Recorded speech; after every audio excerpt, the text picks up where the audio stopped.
Hello learners, why do we need constants, ये topic पढ़ने वाले हैं आज हम।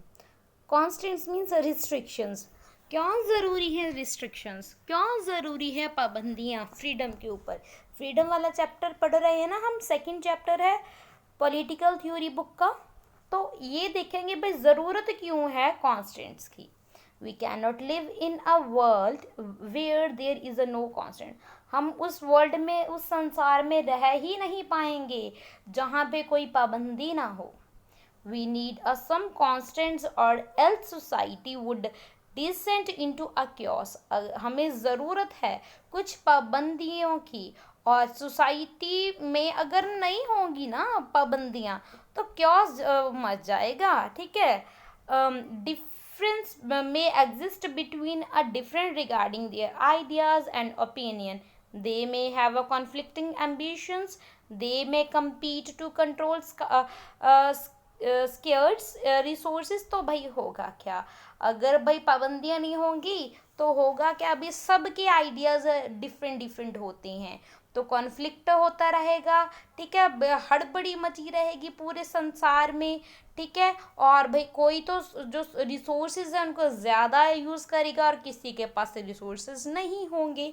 देयर आर न्यूमरस रीज़न, यहाँ बहुत से ऐसे रीज़न हैं, ऐसे कारण हैं why disagreement develop in society. क्यों एक सोसाइटी में डिसएग्रीमेंट्स होते हैं जो कि एक्सप्रेस करते हैं themselves थ्रू ओपन कॉन्फ्लिक्ट, जो कि ओपन कॉन्फ्लिक्ट का कारण भी बनते हैं। हम देखते हैं लोग हमारे आसपास जो रेडी रहते हैं लड़ने के लिए, कोई भी किसी भी तरह का रीज़न हो, ranging from the serious to the trivial. ठीक है, तो यानी कि लड़ने के लिए तैयार रहते हैं, कॉन्फ्लिक्ट होता रहता है ना। तो rage while ah driving on the roads के ऊपर बात करें तो वहाँ पे भी है ना fighting over a parking spaces. भाई पार्किंग के ऊपर भी हमें झगड़े होते देखते हैं, भाई मैंने कार पार्क करनी थी यहाँ पे, तो भाई हाउसिंग पे, घर पे लगा लीजिए, लैंड पे लगा लीजिए, तो भाई डिसएग्रीमेंट्स तो होती हैं regarding weather a particular film should be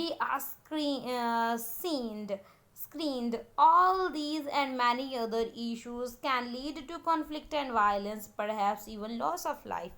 तो भाई इतने कॉन्फ्लिक्ट होते हैं, कभी कभी तो उन कॉन्फ्लिक्ट की वजह से जिंदगियां चली जाती हैं, यानी कि मृत्यु हो जाती है, मारे जाते हैं बहुत लोग। Therefore, every society needs some mechanism to control violence and settle disputes.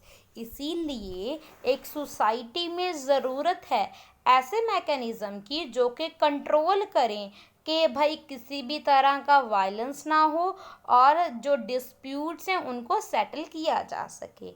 so long as we are able to respect each other's view।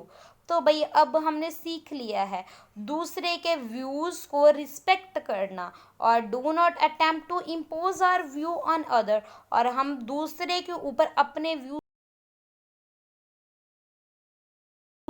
तो ये भी हमें एबिलिटी बना दी गई है, हमें इतनी एबिलिटी डेवलप हो गई है कि हम फ्रीली अब जी सकते हैं, काबिल बन गए हैं विद अ मिनिमम कॉन्स्टेंट्स। और हमारे ऊपर पाबंदियां हैं मगर वो मिनिमम है, कम से कम है।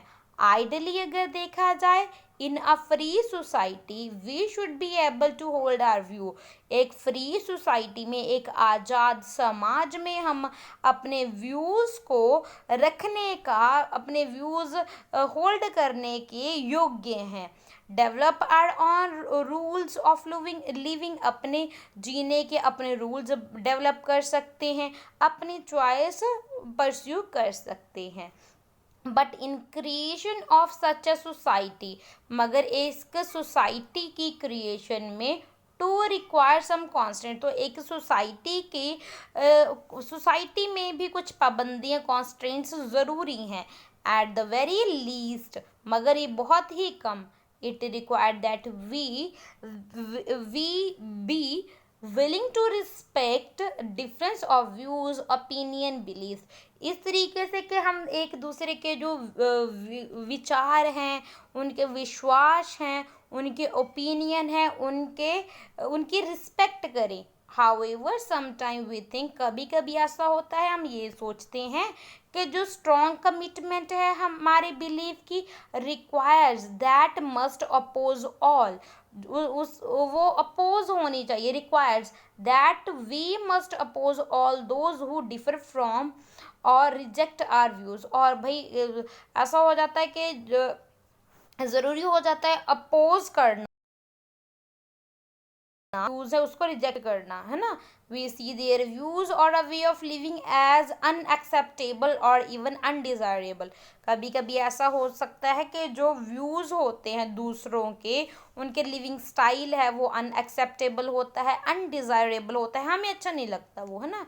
अंडर सच अ सर्कमस्टांस, इस तरह के हालात में तो हमें ज़रूरत है कुछ लीगल और पॉलिटिकल रिस्ट्रिक्शंस की जो इंश्योर करेंगे डिफ्रेंशिएट में बी डिस्कस्ड, जो इसे डिफ्रेंशिएट है उसके ऊपर डिस्कशन होगा और डिबेटेड होगी sorry, without one group coercively imposing its view on the other, यानी कि ऐसा नहीं होगा कि कोई दूसरे के व्यू को दबाएगा, सभी को वही अधिकार होगा। वर्ड्स स्टिल, भाई इससे भी बदतर, we may be confronted with the attempt to bully और harass us so that we conform to their wishes. If so we may want stronger support, तो अगर हम चाहते हैं कि भाई ये व्यूज़ सभी वो करे तो हमारे ऊपर हमारे पास स्ट्रॉन्गर सपोर्ट होनी चाहिए, किसकी, फ्रॉम लॉ की, टू इंश्योर, ये इंश्योर करने के लिए कि जो फ्रीडम है वो प्रोटेक्टेड होगी इस व्यू के ज़रिए। The important question, however, to identify which constraints on a freedom are necessary. तो अभी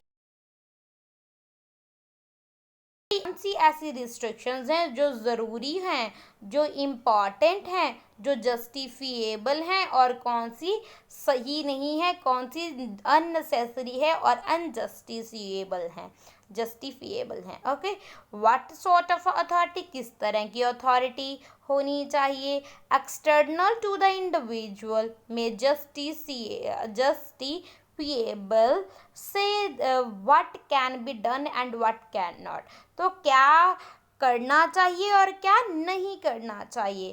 further there are areas of our life, तो यही हमारे एरियाज हैं लाइफ के, एक्शन के, that should be left free of all external constant, जो कि ये फ्री करेंगे हमें एक्सटर्नल कॉन्स्टेंट से। जब हम पता होगा ना भाई ये तो हमारे पे ऊपर पाबंदी है, तो हम उसको नहीं करेंगे, है ना, तो उसी हिसाब से काम करेंगे। तो ये सब कुछ डिस्कस होता है, फिर ही सोसाइटी के ऊपर ये कॉन्स्टेंट्स पाबंदियाँ लगाई गई हैं, और ये इस तरह की पाबंदियाँ लगाई गई हैं, और ये आपको अब बताया गया है नीड क्यों है। नीड ज़रूरी है, क्यों ज़रूरी है, क्योंकि भाई सबके व्यूज़ अलग अलग हैं, सभी के व्यूज़ में कॉन्फ्लिक्ट ना हो, वायलेंस ना हो, डिस्प्यूट्स ना हो, इसी के लिए कॉन्स्टेंट्स की ज़रूरत है। ये तो समझ गए होंगे ना नीड क्यों है, सिर्फ नीड के बारे में पढ़ा है हमने, कौन कौन सी रिस्ट्रिक्शंस हैं वो नहीं अभी हमने पढ़ा। आई होप आगे चैप्टर में आएगा डिस्कस करेंगे, पढ़ते रहिए, बाय बाय, गॉड ब्लेस।